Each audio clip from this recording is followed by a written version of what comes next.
And the first weapon on today's list is the Gatling Gun, which is a low fire rate, high damage per shot weapon. As you can see, we have only 25 fire rate, but this weapon have a lot of benefits. The first one is the drum mag, which is giving you 500 bullets in one magazine. Does use the 5mm ammunition, which is extremely cheap to craft, and you're getting much more back from killing enemies. Let's say you are killing an enemy with this weapon, you're using 3 bullets, that enemy is going to drop you 15 or 20 bullets back, so you're getting much more back from just using the weapon. After you start using this weapon, you will never ever need to craft ammunition for it.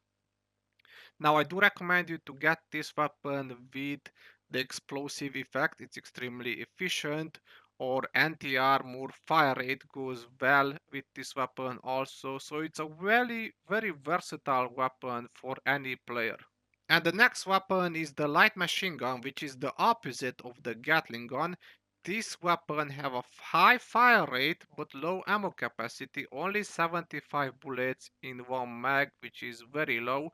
You're going to reload a lot with this weapon because you are having 159 fire rate. That's absolutely insane. Now with this weapon, I do recommend you to get the quad legendary effect, which is going to give you 300 bullets in one mag, explosive or fire rate as the secondary legendary effect. It's extremely good also. The only problem with this weapon is going to be the 308 ammunition, which is quite expensive to craft, but if you craft the ultra seed version, you will get much more ammo out of it, so it's actually worth using it. The only problem is to get a quad version. Any other version, like anti-armor explosive, would be decent, but not as good as quad because the fire rate with high ammo capacity is extremely good. The next weapon is the plasma caster, and this is a very interesting weapon because you can use it in power armor or out of power armor. You can use it in VATS also. It's actually extremely efficient in VATS. It's sort of a sniper rifle for heavy gunner builds. It's really good in VATS, but also out of VATS. As you can see, the damage is split between ballistic and energy, which is quite interesting, but already have really high damage, this weapon. The only problem is getting it. You only getting access for this weapon after you're finishing the Wastelanders quest line. You need to grind reputation, or you can just buy it from Minerva, which is a traveling vendor that it's appearing on certain locations on the map, and it's selling gold bullion plans. Now there's a lot of things about that I'm not going to explain in this video, maybe in another one, but it's definitely a really good weapon. And the next weapon, it's my favorite heavy weapon in Fallout 76, is the 50 caliber machine gun. This thing doesn't have anything negative about it. It's a high damage per shot, high fire rate weapon. As you can see, we have 91 fire rate, which is the same fire rate that a handmade rifle have.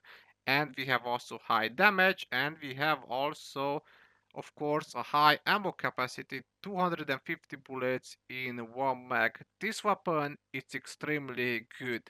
It's very good. Goes extremely well with legendary effects such as anti-armor explosive, also anti-armor faster fire rate, vampire, bloodied, aristocrat. You really make your pick with this one.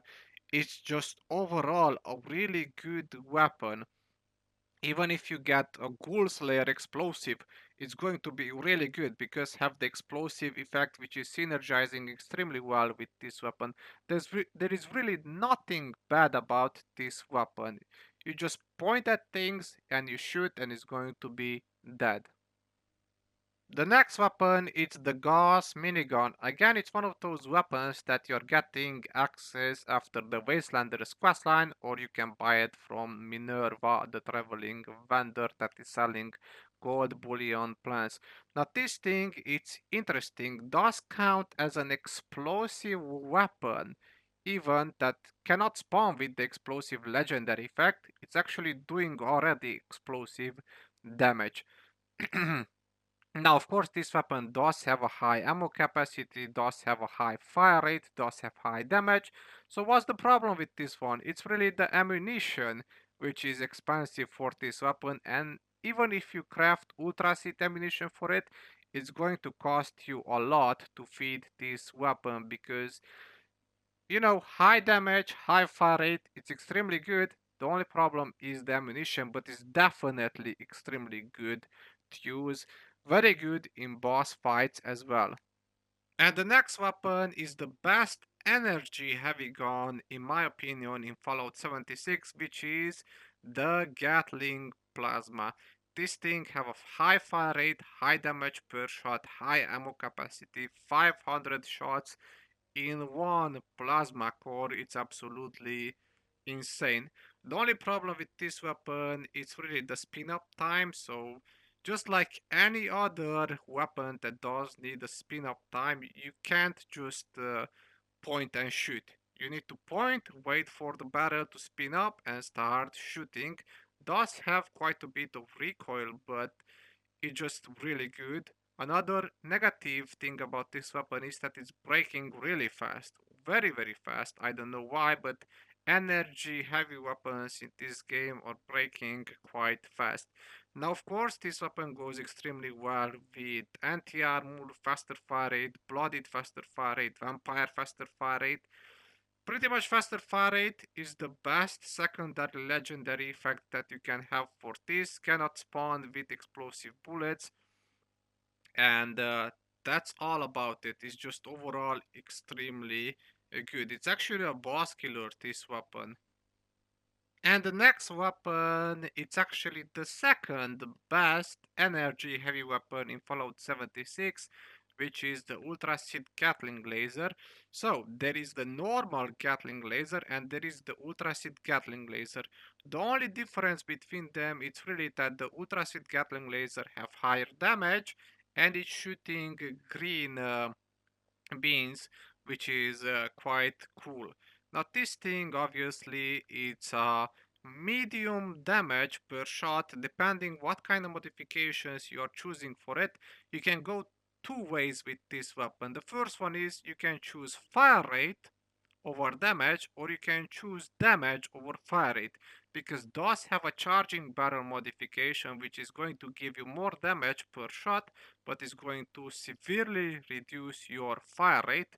Or you can choose the high fire rate and low damage per shot.